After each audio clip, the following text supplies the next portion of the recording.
Hey everybody, welcome back to the garage. If this is your first time visiting my channel, please go ahead, click on subscribe, and also click on that bell to receive all the updates and activities on my channel. All right, so what we are doing today, we are working on the C3, and specifically we are replacing those incandescent headlights, all right? And the reason why is, I'll be perfectly honest with you, I'm gonna be perfectly blunt, they suck. Because you know what? They might have been state-of-the-art back in 1976, and you know, it's the best that they had at the time, but you know what, times have changed. We've moved on 45 years in technology, and there are better solutions out there, right? And I know what people are gonna say. This is up, you know, you must be having an issue with the car. It's not. I have 12 volts at each light. I have good grounds, and you know what? With these lights, you cannot see. And we were out in the car a couple weeks ago, and it was dark out, and I was 20 feet from a side street that I had to take a turn on, and I was 20 feet away from it, and I couldn't see where I had to turn. And it got to the point where I didn't know if I was gonna run up the curb because I couldn't see where I needed to turn. But again, we use this car, we drive it during the day, we drive it in the night, on the weekends, during the week, and it gets to the point where it's a safety issue, it's a liability thing, because if you can't see, you're a danger out to everybody in the road. So we are replacing those headlights. There's a bunch of different options, a bunch of different solutions out there, but what I'm doing is I'm going with a retrofit type of headlight. If you look, there are multiple options for 5 3/4 headlights, but for this one, I selected Octane. So this kit to my door was $217 with tax and shipping and everything else, or $234, one of the two. We'll just call it under 250 bucks, right? So, so the reason I went with this type of headlight is because it's a retrofit, right? So these are designed to fit in the standard Corvette headlight bucket with known modifications, right? You can go with different options. You can go with a sealed LED type of headlight, which is this one. So this is one for my wife's Jeep. This is a 7-inch light, so it's a little bit bigger, but again, the principle is the same. So with these sealed LED all-in-one headlights, right, where the driver is included, typically you have this massive heat sink on the back, and if you go with something like that, that's when you need to trimming out the metal bucket to get them to fit, right? But with Octane, they make a product that is basically, it's really truly plug and play.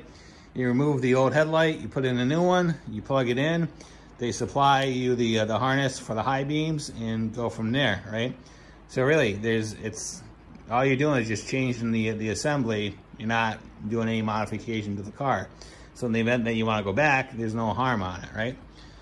So one of the reasons I picked Octane is, and if you go on their site, you can basically configure the headlights any way you want. You get them with halos, without halos, smoke lenses, traditional reflector type of headlights, or you get them with projectors. So what I opted to do, I went with a projector type of headlight, right? Which is typically what you see in modern cars. So if you look at the housing, basically it's a nice housing. It's the same as a traditional 5 3/4 headlight, but on this one, it's using a projector, right? So what's nice about this is the front of it is actually glass. It's not plastic, so it's not going to yellow like a traditional plastic housing that we see in modern cars. Over time, they'll get oxidized and they'll yellow. So what's nice about these is they're glass, right? Then on the back, you have the rubber boot to protect the bulb from any type of moisture. These actually come standard with halogen bulbs. I decided to upgrade to LED type bulbs. These are just an H4 type bulb, right? An H4, pretty standard fare. So what's nice about this, in the event that you do have an issue with a bulb, you can just go out to any auto parts store and buy a replacement LED bulb. These are becoming very commonplace out in the as far as all the supply stores. So nothing really out of the ordinary with those. So why don't we go ahead and start going through the process of installing these bulbs and see how they come out. All right, so what we need to do at this point, we need to install the bulb into the housing. If you're just using the halogen bulbs that come with the kit, you really don't need to worry about this. But so what you need to do is a couple steps. what you want to do is remove the boot, take that off, remove the bail, take the existing bulb out, right? So I'm going to just set this to the side for a minute. So what we need to do is we need to get this boot onto the bulb, right? And to get this on the bulb, you have to do a little bit of disassembly. So there's actually a glass cover that's on the bulb, and it's held on by this little retaining cap. So all you can do is just unscrew it, and then that comes right off. You'll see that there's a little post on the bulb.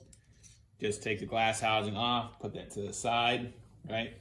And then this locking or orientation ring is held on by a couple posts on the bulb. And what you want to do is you want to look at the orientation, right? So that's the top of the bulb, and then if you notice, the bulb is orientated up and down, right? So you have the two longer LEDs that are kind of set back on the bottom on both sides. So that's kind of important when you do the reassembly. So to get the ring off, all we're gonna do is we're just gonna press down, and it rotates right off. And then all we're gonna do is we're gonna put the boot back on. It's gonna slide over. Yep, that's the right way. And then all you're gonna do is you're gonna take the locking ring back, and then we're gonna put it back on, and then just lock it back in. So looking at it right now, the orientation is correct. And all we're gonna do is we're gonna take the glass cover back on. We're gonna slide it back over the bulb. We're gonna take the little standoff or the little cap, screw it on, snug it up. And then we're just gonna take the new assembly and we're gonna put it in the housing.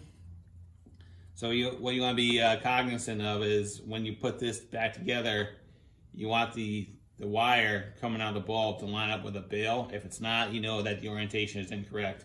So all we're gonna do is we're gonna flip the boot up, and then we're gonna put it in the housing. Drop it down. All right. And then we're just gonna slide the bail back over the boot.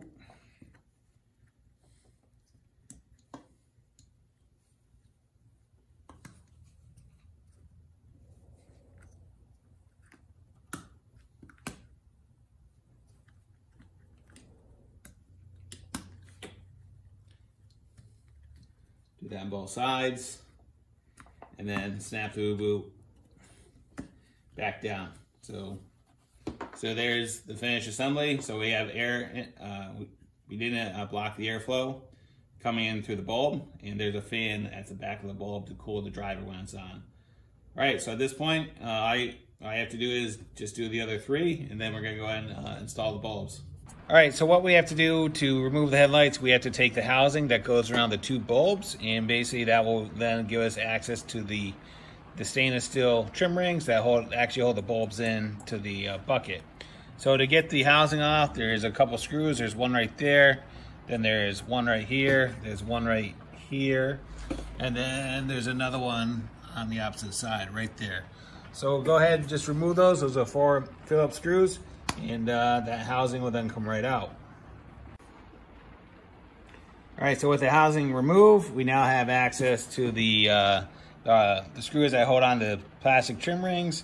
So there's just 3 screws on each trim ring, and go ahead and remove the smaller of the 3, because if you look, there's actually a screw for the height adjustment on the top and also on the left. Those are the 2 bigger ones. Don't touch those. Just go ahead and remove the smaller ones, and then those trim rings will pop right out. All right, so the headlights are out, and there is the high beam connector. You notice it only has 2 prongs in comparison to the low beam, which has all 3, right? One thing I did do is, because I noticed when I was putting the bulbs into the bucket, I noticed that the wiring for the bulb was actually resting up against the back of the bucket. So all I did was I just took some flex loom and I put it on the section of wire that hangs on the back of the bucket, just to protect it from any chafing or anything like that. So Installation is going pretty easy. Just reverse of the disassembly and no real surprises. So let's go ahead and put the last one in, finish it up, and get it reassembled. All right, so everything's back in. Let's turn them on and see how they look. So initial impressions, I love the output on them. I think they look great. So if you listen, you'll actually hear the fans running on the back of the bulbs. That's normal. But yeah, so I think at this point, the only thing I have left to do is just wait till it gets dark out, do a little bit of adjustment on the alignment, and take it out for a ride and see how it is. But I think it's gonna have a drastic improvement over the stock incandescent light output. Yeah, so as far as the actual installation, it's pretty basic. All it is just some Phillips screws, taking out the light and replacing it once you do the assembly on it.